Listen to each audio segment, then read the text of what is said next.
BCom part 1 के exam के लिए प्रैक्टिकल के साथ साथ थ्योरी भी पढ़ना बहुत ज़रूरी है। अगर आप प्रैक्टिकल नहीं बना पाते हैं तो थ्योरी लिख कर भी आ सकते हैं और समान रेशियो में लगभग थ्योरी भी पूछे जाते हैं आपके एग्ज़ाम में। और कुछ सेलेक्टेड थ्योरी है जो एग्ज़ाम में बार बार पूछे जाते हैं, हर साल पूछे जाते हैं। तो उन्हीं सेलेक्टेड थ्योरी के सीरीज़ को मैं कवर कर रहा हूँ। मैंने इस सीरीज़ में 2 वीडियो अपलोड कर दिया है। ये तीसरा वीडियो और तीसरा क्वेश्चन होगा।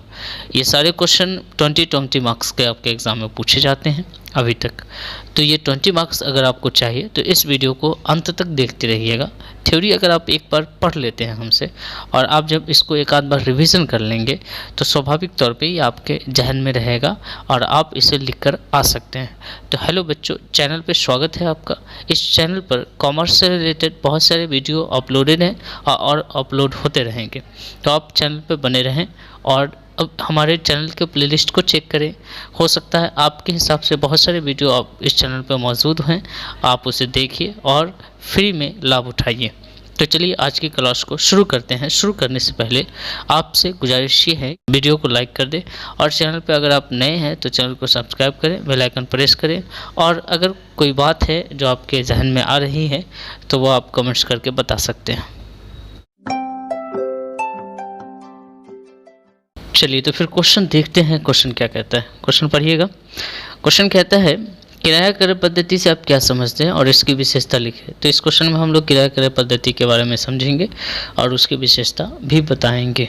चलिए इस टाइप के क्वेश्चन पूछे जाएंगे आपके 20 मार्क्स के क्वेश्चन होते हैं मिथिला यूनिवर्सिटी के अंतर्गत जो एग्ज़ाम लिए जाते हैं उसमें। तो किराया क्रय पद्धति क्या है? एक ऐसी पद्धति है।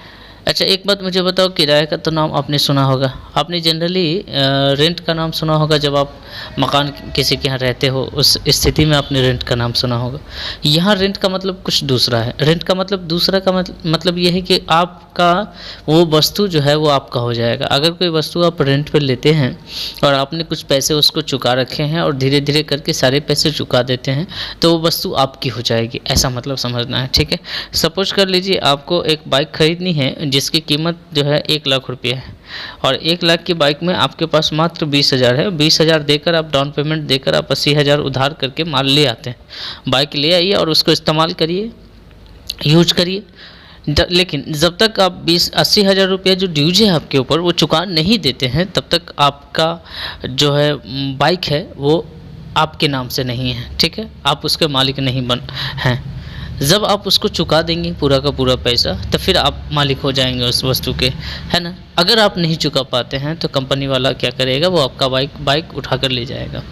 ठीक है, मतलब और जो पैसे आपने चुका रखे हैं अभी तक वो पैसा भी वापस आपको नहीं करेगा, एज ए किराया वो रख लेगा पैसा को।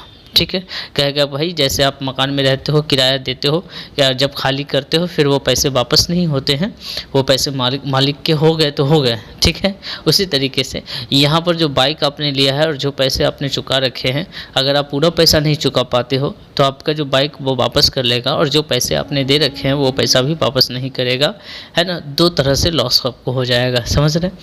तो किराया क्रय पद्धति क्या है? बहुत सिंपल है।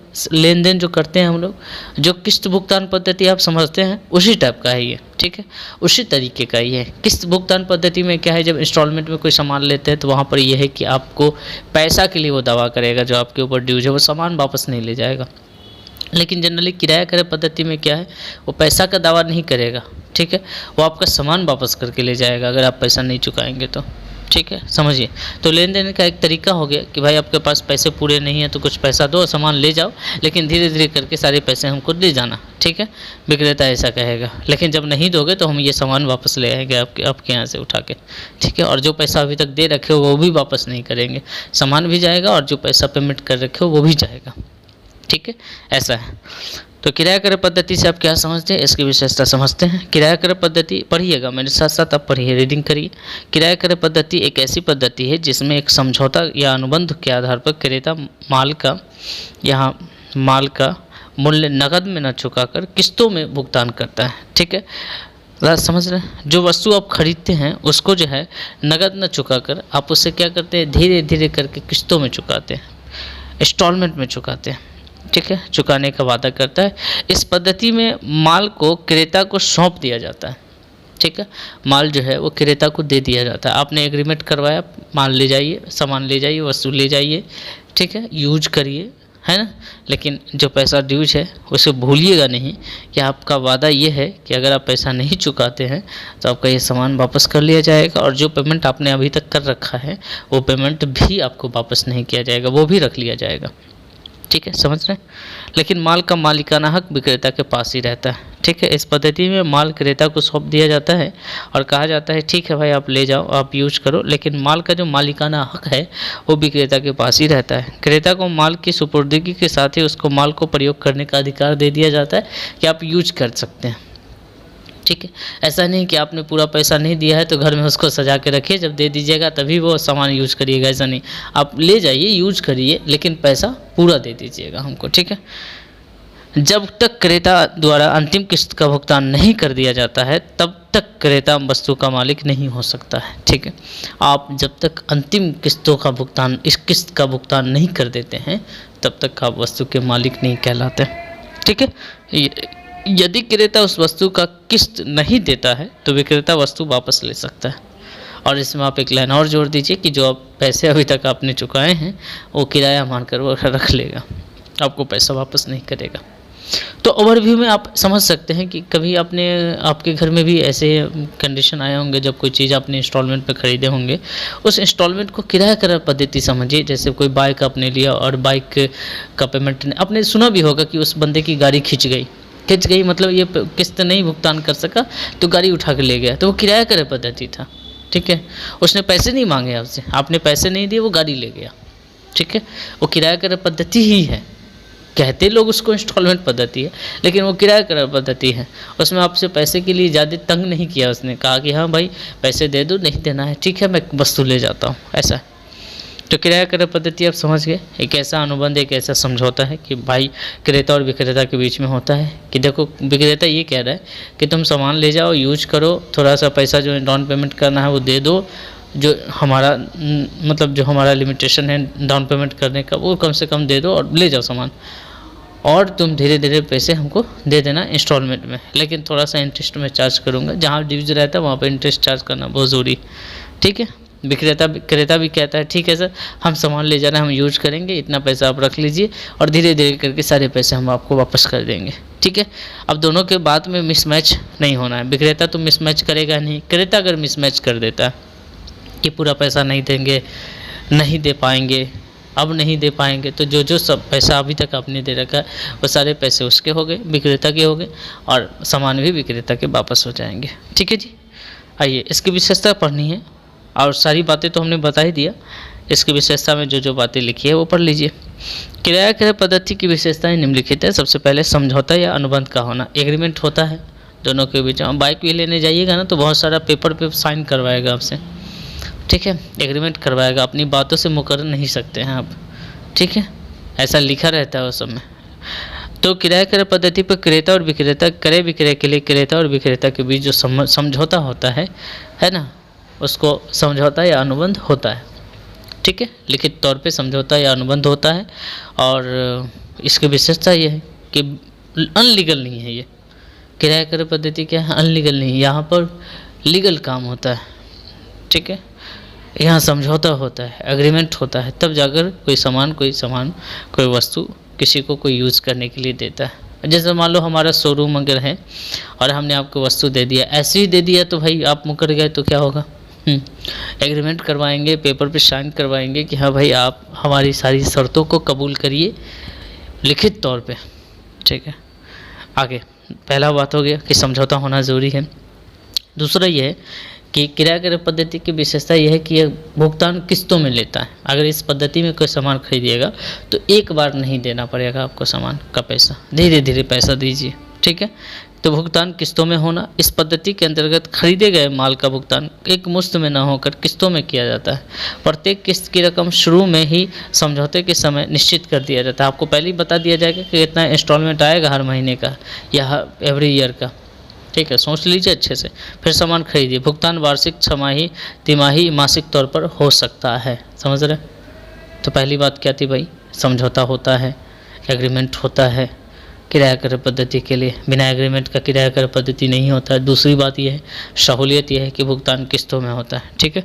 तीसरी बात, सुपुर्दगी पर भुगतान। आप जिस समय सुपुर्दगी करेंगे हम सामान को, उस समय थोड़ा सा डाउन पेमेंट देना पड़ेगा। आपने नहीं सुना होगा 5,000 दीजिए और बाइक घर ले जाइए, तो वो 5,000 डाउन पेमेंट है, ठीक है। इस पद्धति के अंतर्गत साधारणतः समझौता करते समय क्रेता माल के विक्रेता को एक निश्चित राशि चुकाता है, जिसे डाउन पेमेंट कहते हैं। एक रकम देता है, थोड़ी सी रकम देता है भाई, पूरा का पूरा उधार मत ले जाओ, ठीक है। थोड़ी सी रकम देनी होती है, ऐसा नहीं बहुत ज़्यादा रकम नहीं देनी पड़ती है, ठीक है। थोड़ी सी रकम आपको देनी है और वो सामान आपकी हो जाएगी। तो 3 बातें हमने आपको बता दी अभी तक। पहली बात हमने बताया समझौता होता है, दूसरी बात बताया भुगतान किस्तों में होता है, तीसरी बात हमने बताया कि सुपुर्दगी पर भुगतान होता है। भाई आप जब सुपुर्द करेंगे सामान आपको, तो थोड़ा सा पैसा भुगतान के तौर पे आपको देना पड़ेगा, क्रेता विक्रेता को देता है, ठीक है। विक्रेता के साथ स्वामित्व। किराया क्रय पद्धति में जब तक पैसे ड्यूज रहेंगे तब तक उस सामान का स्वामी विक्रेता होगा, ठीक है। तो यही बात कहता है कि इसमें माल का स्वामित्व उस समय तक विक्रेता का ही रहता है जब तक कि अंतिम किस्त का भुगतान क्रेता द्वारा न कर दिया जाए, ठीक है।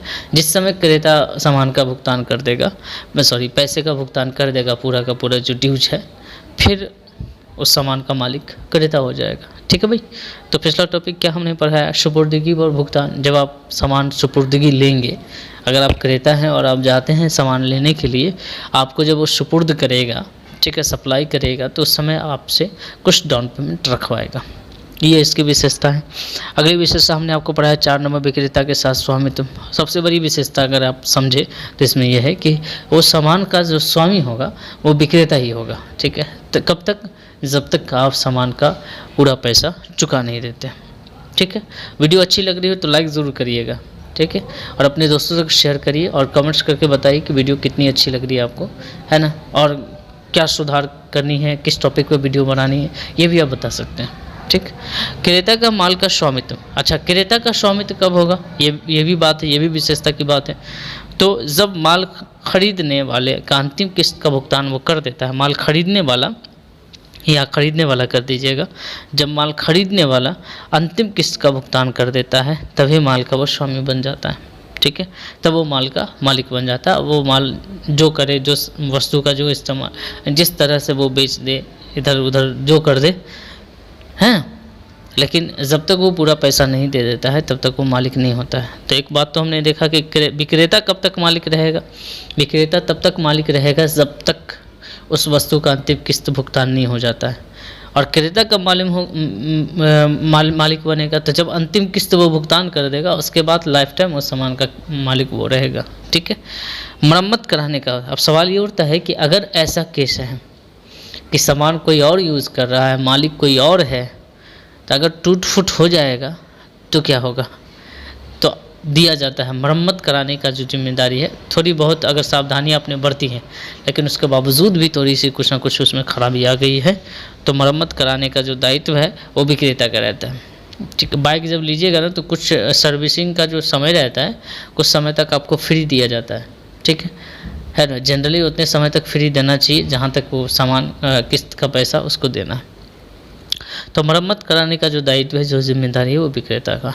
विक्रेता उस सामान का मरम्मत करवा कर देगा जब जब कभी टूट फूट होगा तो पिछला टॉपिक हमने आपको पढ़ाया कि क्रेता का स्वामित्व कब बनेगा। क्रेता का स्वामित्व बनेगा जब वो पूरा सामान पूरा पैसा चुका देगा, अंतिम किस्त का जैसी पैसा चुकाएगा वो मालिक हो जाएगा। मरम्मत कराने का दायित्व किसका है, विक्रेता का है, चूँकि मालिक वही है। जब तक पूरा पैसा नहीं चुका है तब तक मरम्मत कराने की जिम्मेदारी विक्रेता की रहेगी। क्रेता द्वारा बिक्री करने पर आप बेच सकते हैं। सवाल ये उठता है कि क्या आप जब तक जो समझौता हुआ है कि अंतिम किस्त तक आप मालिक है ही नहीं जिस वस्तु के, क्या आप उस पीरियड में सामान को बेच सकते हैं? स्वाभाविक ही नहीं बेच सकते।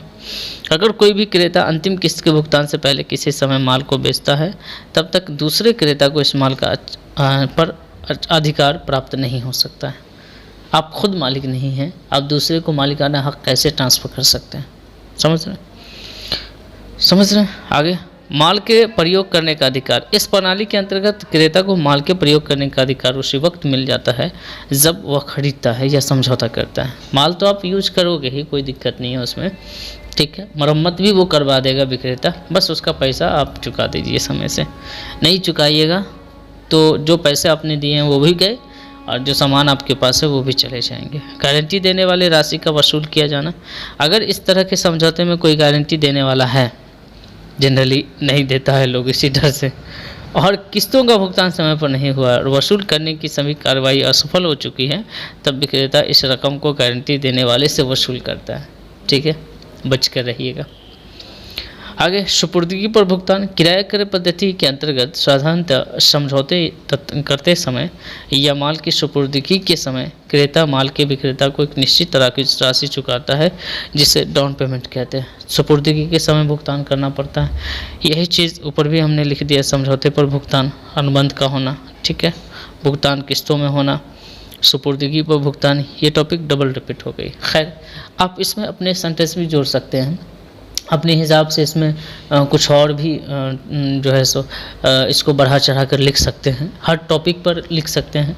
इतना ज़रूर लिखिएगा जितना में आपका जो है मार्क्स वहाँ से कंप्लीट, इतना तो आप याद कर लीजिए। इसके अलावा जब जब इसको डिफाइन करेंगे, जैसे माल के प्रयोग करने का अधिकार, इसमें और भी अपने हिसाब से आप जो है सो सेंटेंस जोड़ सकते हैं, ठीक है। तो ये रहा आज का क्वेश्चन और ये काफ़ी शानदार क्वेश्चन है, 20 मार्क्स का क्वेश्चन रहेंगे। अगला क्वेश्चन हमारा आ रहा है, किस्त भुगतान पद्धति क्या है, इसकी विशेषता, उद्देश्य, अंतर, ये सब सारी चीज़ें कवर करेंगे अगले वीडियो में, है ना। टाइप किया हुआ है और बस उसे रिकॉर्ड करना है। पहले तो आप इस वीडियो को अपने दोस्तों को शेयर करिए, अच्छे व्यू आ जाएंगे तो फिर मैं अगला वीडियो रिकॉर्ड करूँगा, ठीक है। मिलते हैं नेक्स्ट वीडियो में, आप पढ़ाई को कंटिन्यू करते रहिए। Bye bye, take care.